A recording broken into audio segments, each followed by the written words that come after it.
But the suttas mention a lot of other mental phenomena, like thought, examination, greed, hatred, delusion, non-greed, non-hatred, non-delusion, loving kindness, compassion, altruistic joy, equanimity, conceit, wrong views, doubt, restlessness. Where do they belong? So one thing that the Abhidhamma does is to incorporate them all in the aggregate of sankharas. So they all become modes or forms of the sankhara aggregate. Okay, and now since the founders of the Abhidhamma are focusing so much on the factors of the mind, in time they attempted to provide a very comprehensive map of the mind, detailing, specifying all the different types of mental states that might arise. And so you could see a subtle movement starting to take place away from specifications that are concerned very directly with practice, with practical experience, to providing a theoretical account of how cognition takes place, how the mind functions. And so one comes to the conception of a basic unit of consciousness or basic unit of experience, which is called technically chit upada. And so in time, instead of using the 5 aggregates, which are more concretely related to the work of insight as a practice, the chitupada, the occasion of mind and occasion of experience, comes to be used as the basis for investigation. And then the task that the formulators set for themselves is to specify the various factors of mind, or let's call them mental factors, present on an occasion of experience, on an occasion of mind. And so one finds that chitta, mind, is used as the primary constituent of an occasion of mind, an occasion of experience. And then instead of relying on the distinction between feeling, perception, mental activities, volitional activities, since all of the other mental factors are now being included in the aggregate of volitional activities, one gets a specification of all the factors present on any occasion of experience. Though here there's something of a subtle difference, even an important difference, between the canonical Abhidhamma texts and the later summaries. Like if you follow the later summaries, like Abhidhammata Sangaha, you learn when such and such a state of mind arises, there are 36 mental factors present, or 32 mental factors, or 27 mental factors. And so one comes away thinking, wow, there are only these mental factors present on such a state of mind. But what about this? What about that? But the canonical Abhidhamma is more open than the later summaries. It's not so much a fixed and closed system, because after it enumerates the factors that are present on any occasion of mind, it always adds the phrase, in Pali it's yeva panna, which means whatever else. Excuse me? Yeah. Whatever other factors might be present on that occasion, all those belong to this state of mind. So it leaves the door open to bring in other factors that the text itself doesn't mention. Yeah, maybe it's good if you if that floating microphone is around.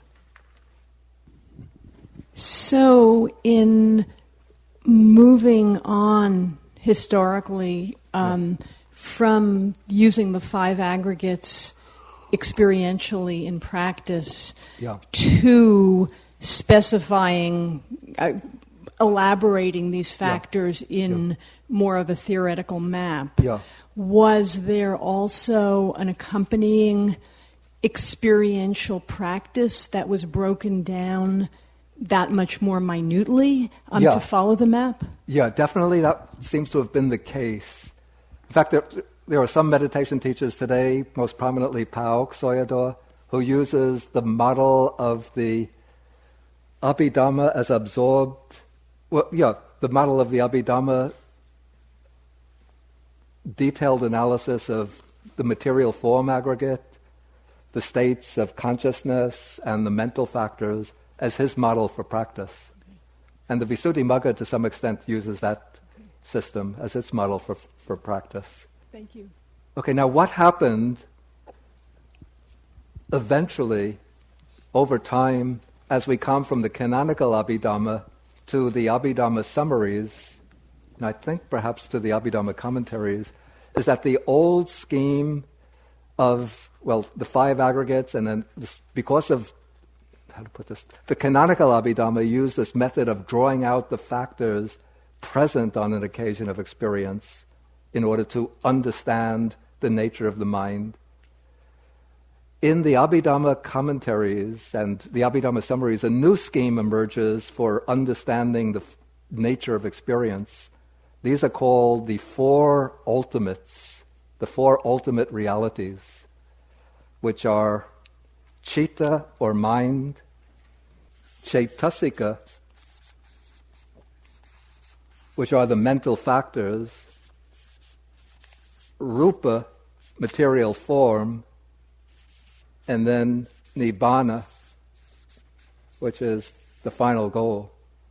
So then citta is held to comprise all the different classes of consciousness, and citta is then equated with, in the 5 aggregate scheme, with consciousness in the old scheme of the 5 aggregates.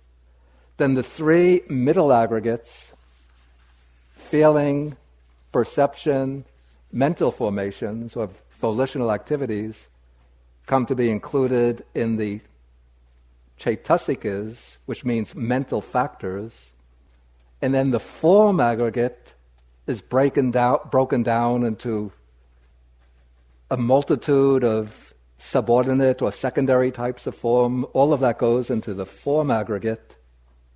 And so the 5 aggregates come to be included within these 3 categories.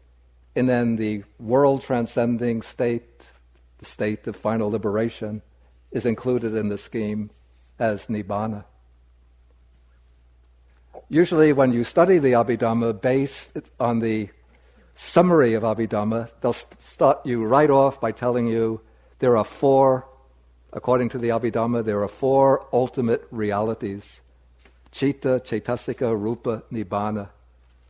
Before I left, I think I was still already in California, before I came here, I wanted to examine, do we find the scheme in the old Abhidhamma Pitaka itself? And I couldn't find it evident there. So it's something that developed out of the Abhidhamma Pitaka, but it becomes explicit only in the summary text, not in the canonical text. Okay, now I've covered the material for the first session, which is in a way, maybe you could call this a preparation for the Abhidhamma, or a preface to the Abhidhamma. But we have about 15 minutes, so if there are questions, please again feel welcome to ask questions. They'll start here, to my left. Not sure how to ask. Go ahead, I'll try to interpret. I very much appreciated one of our first introductions to you, which was your essay, A Challenge to Buddhists.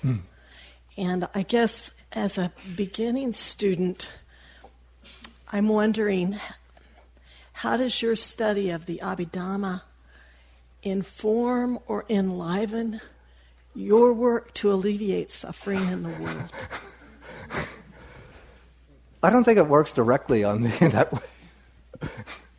Yeah, I don't think that there's a direct connection between the two. It's more what I would say the Buddhist values of metta and karuna, loving kindness and compassion, that have inspired that side of my work. This feels a little bit like angels on the head of a pin sometimes to me. Abhidhamma? Yeah.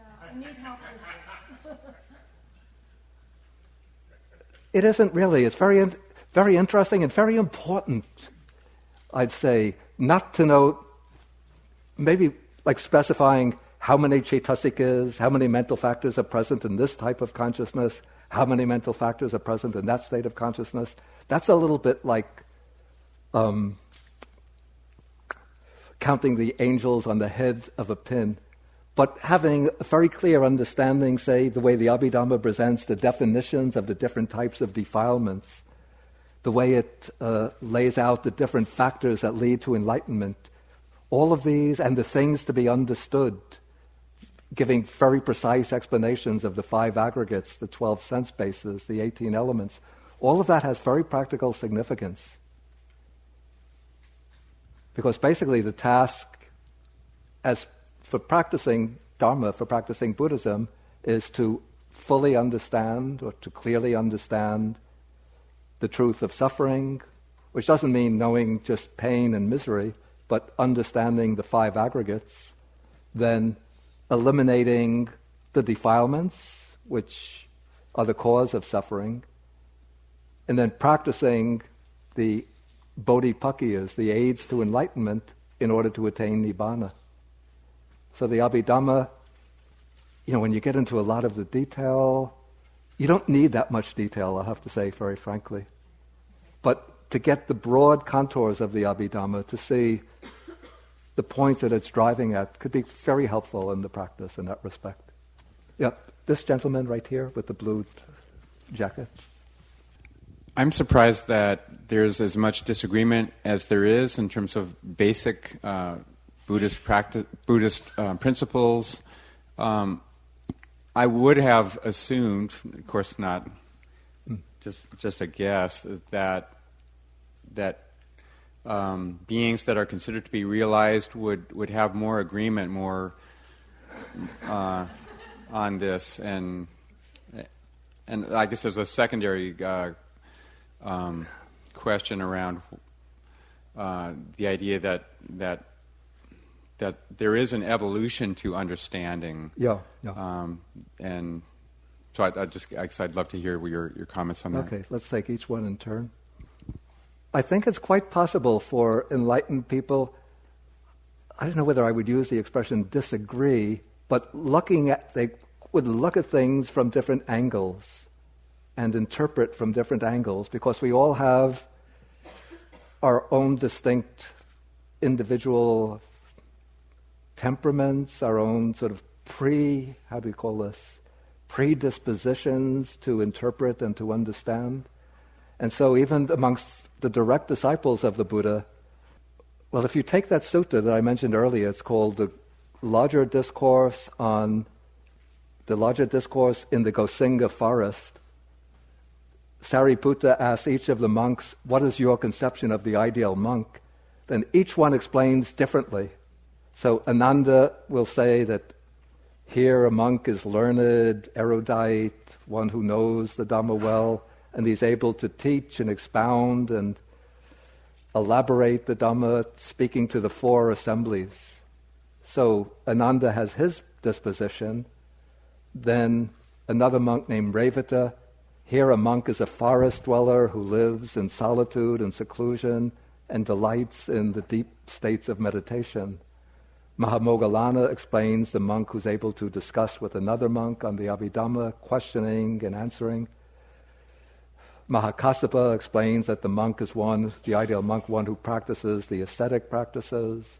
So naturally there are different dispositions, different ways of understanding things. And they can be complementary, not necessarily contradictory. Okay, and then as to the development of understanding, I think this would be something that was already taking place during the Buddha's lifetime.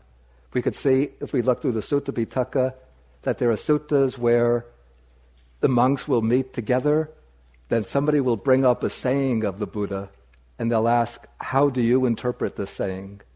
Then each will explain in his own way how they interpret the saying. Here there's disagreement, and their explanations will be each explanation will be something original to that particular monk. He's not just repeating something that he's heard from the Buddha. So this would be the seed for elaboration if they're trying to bring out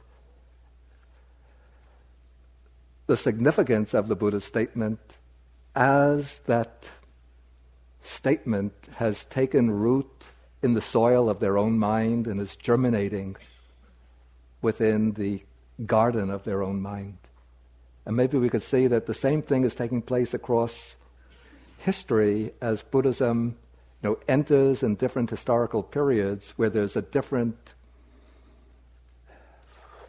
predominant mode of thought, different ways of seeing things, different ways of approaching experience.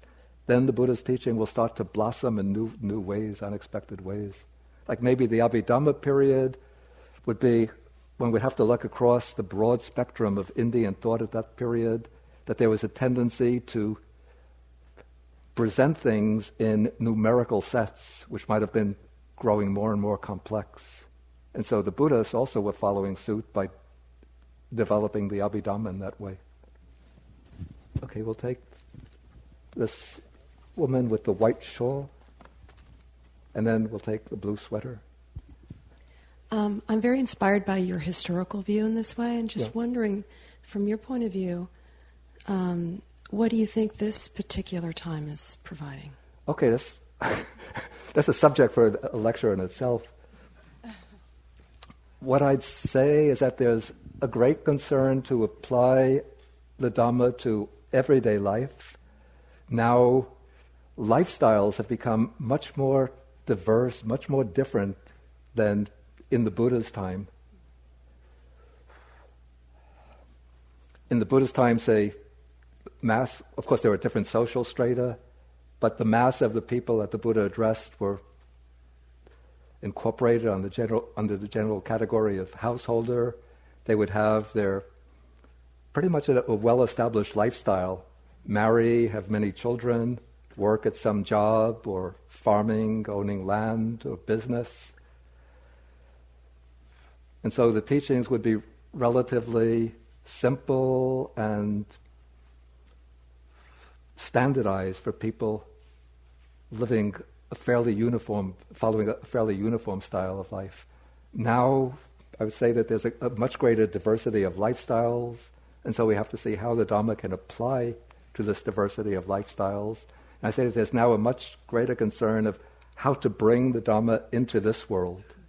But I'm not a follower of what they call secularized Buddhism, or secular Buddhism. I still always believe in the importance of, I call the transcendent element in Buddhism, and the religious dimension. But I think that there has to be some effort to not to regard life in the world and life in the Dhamma as two spheres which are quite distinct from each other.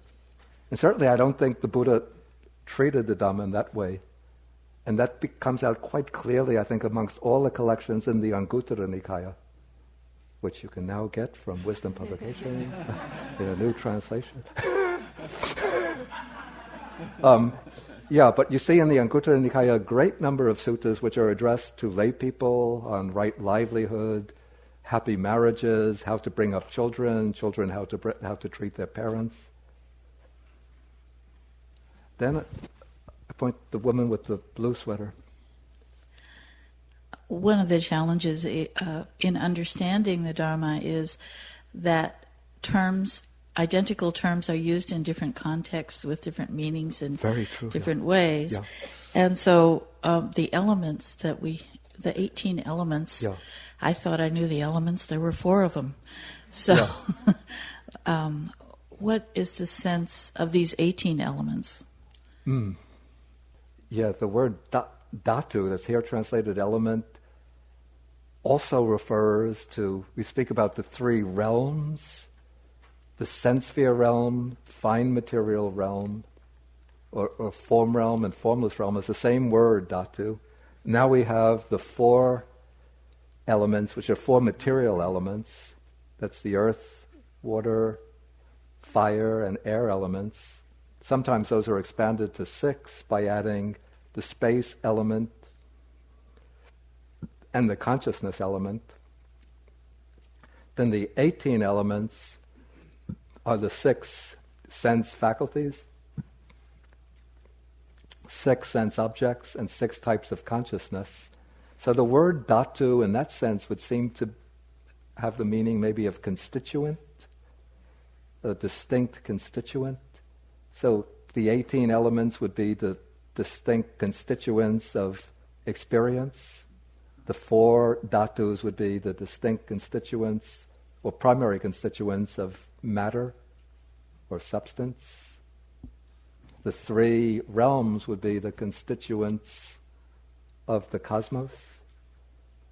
Okay, Thank you. The woman with her hand up in the back there. Then I will look on this side of the room. Thank you very much. Yeah.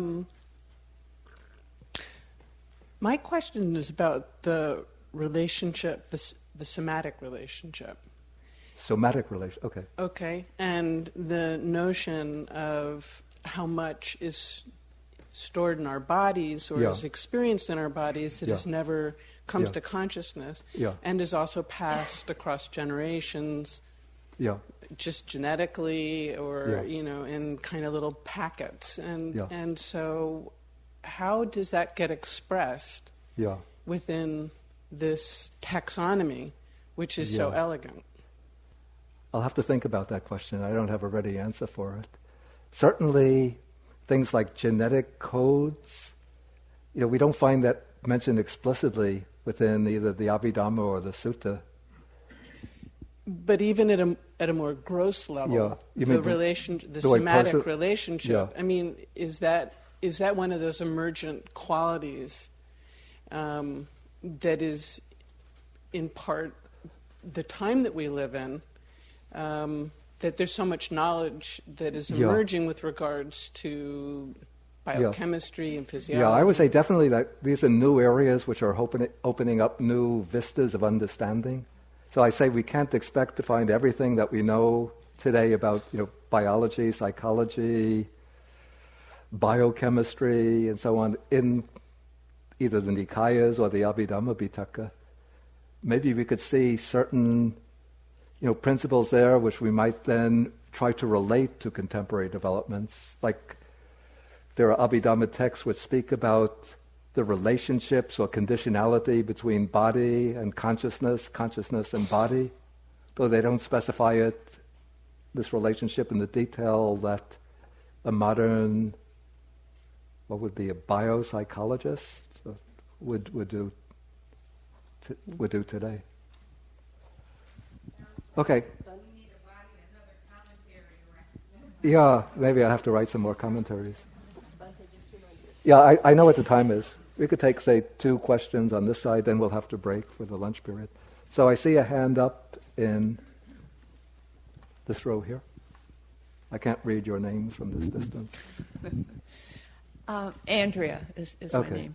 I was just wondering, when you were talking about the suttas foreshadowing, the discussions that the monks would have together about the Dhamma. Yeah. And I've heard, I don't know this firsthand, but I've heard that in the Tibetan tradition that people debate. Right. And I'm assuming that is a similar thing, but maybe not. But I'm wondering if in monastic groups currently, that in the Theravada tradition, whether in fact the monks debate similarly or have discussions similarly in order to learn for themselves and embody these teachings. Yeah, I don't know whether there's a tradition of debate quite similar to what they have in the Tibetan tradition, because I think the tradition of debating that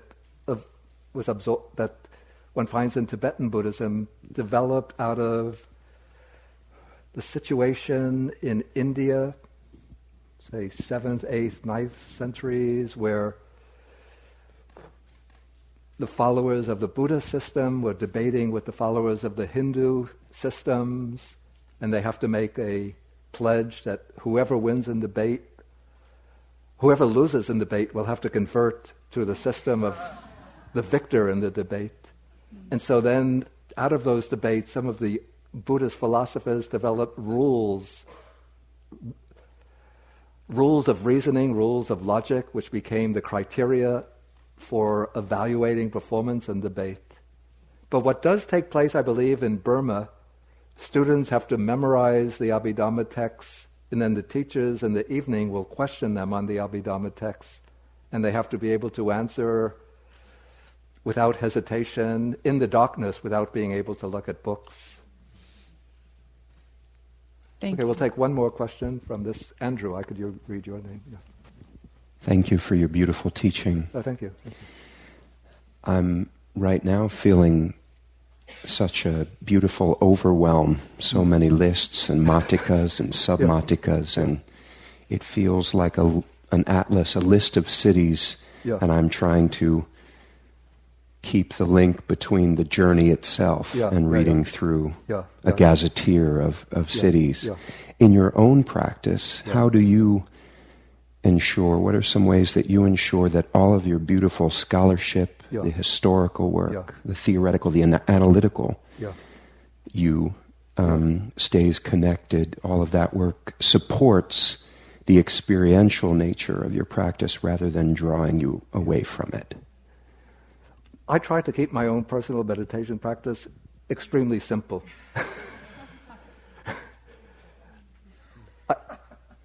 I don't rely on the complex lists and diagrams and matikas and so on from the Abhidhamma, but I do know from the Abhidhamma, well, particularly from the suttas, but as elaborated in the Abhidhamma, what are the factors like the defilements? And sometimes one could see states that one would consider defilements that maybe are not treated so explicitly in the Abhidhamma.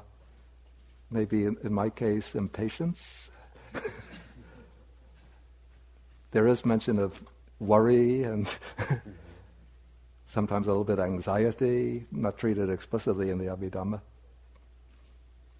But I try to keep things simple rather than to get carried away by waves of thought. Okay, knowing what states are defilements, what states are bodhipakkhya dhammas, things that are aiding enlightenment. And I use largely, since I have a religious temperament, a process based upon using saddha or faith as a starting point to develop energy and mindfulness, and then cultivating energy and mindfulness in unison. Inspired by faith and then moving towards what are called panya or insight. But you guys don't keep things simple. First one has to go through the complexities, then simplify. Okay, I think we have to break now for the lunch period. Then we come back. So, wonderful morning all the way around, huh? And thank you for those very insightful questions. It was really, I celebrate this for the people who will listen to it, from Dharma Seed, because your questions help made it relevant for those who will listen from a distance. So thank you for that.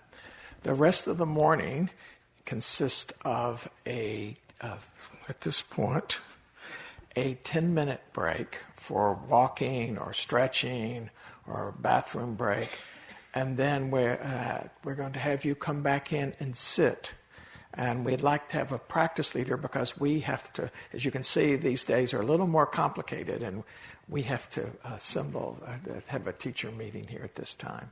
So will you lead the sit? Thank you very much. So a 10-minute break. We're still in silence, and then come back in and sit. And I know some of you may go, oh, it's a good time to go for a walk before lunch or something, but you've